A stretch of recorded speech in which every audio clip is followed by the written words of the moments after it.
स्वागत है आपका अखंड भारत न्यूज चैनल में। मैं हूं आपके साथ आर.के. शुक्ला। आइए देखते हैं कुछ खास खबर। प्रकाश चौधरी, खानपुर वार्ड, अंबेडकर नगर, विधानसभा।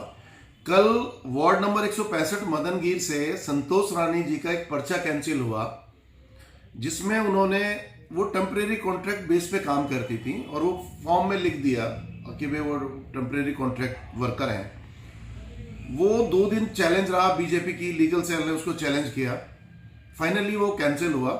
और वो 2 दिन विधायक अजय दत्त जी ने बहुत मेहनत करी, वो वहीं रहे, उनकी पूरी फैमिली वहीं रही और वो फाइनली कैंसिल हुआ। तो अजय दत्त विधायक जी की साली गीता जी कैंडिडेट बन गई।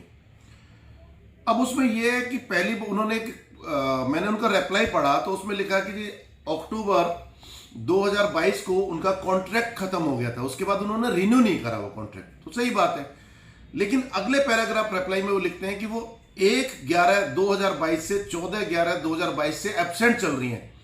तो विधायक साहब को या जिन लॉयर ने वो रिप्लाई बनाया, उनको इतना समझ में नहीं आ रहा था कि अगर उनका अक्टूबर में कॉन्ट्रैक्ट खत्म है तो वो फिर एडमिट क्यों कर रहे हैं कि वो छुट्टी पे है। ये सारी सोची समझी चाल के तहत विधायक अजय दत्त ने अपनी साली को कैंडिडेट बनवाने के लिए उनका पर्चा गलत भरा, फिर वो ड्रामा करते रहे और वो अपनी साली को डिफेंड करते रहे सुप्रीम कोर्ट के लॉ दिखा दिखा के कि जी आंगनवाड़ी में, वो भी आंगनवाड़ी में काम करती हैं, कि वो कवर नहीं होती हैं इसके अंदर।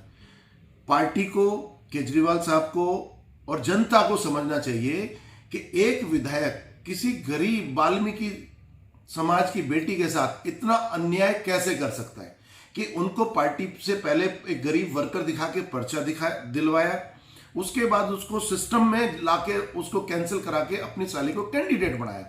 जब मैं वहीं बाहर खड़ा हुआ था, मेरी कल BLA 2 मीटिंग थी वहां पे, तो मैं भी वो सब ड्रामा देख रहा था, तो उनकी वाइफ कहते हुए निकल रही थी कि गुड डिसीजन, गुड डिसीजन। तो ये एक वाल्मीकि समाज की गरीब बेटी के साथ नाइंसाफी है।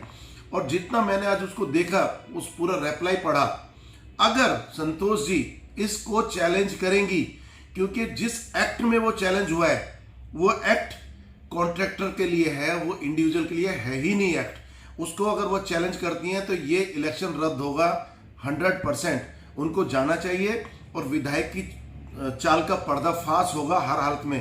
केजरीवाल साहब से, पार्टी से, समस्त 165 नंबर वार्ड के निवासियों से विनती है कि ये जो धोखाधड़ी इस गरीब औरत के साथ किया विधायक ने, इसका बदला लीजिए। इनको बताइए कि ऐसे पार्टी में इस तरह से नहीं चलेगी। आप टिकट बेच के चल जाता है।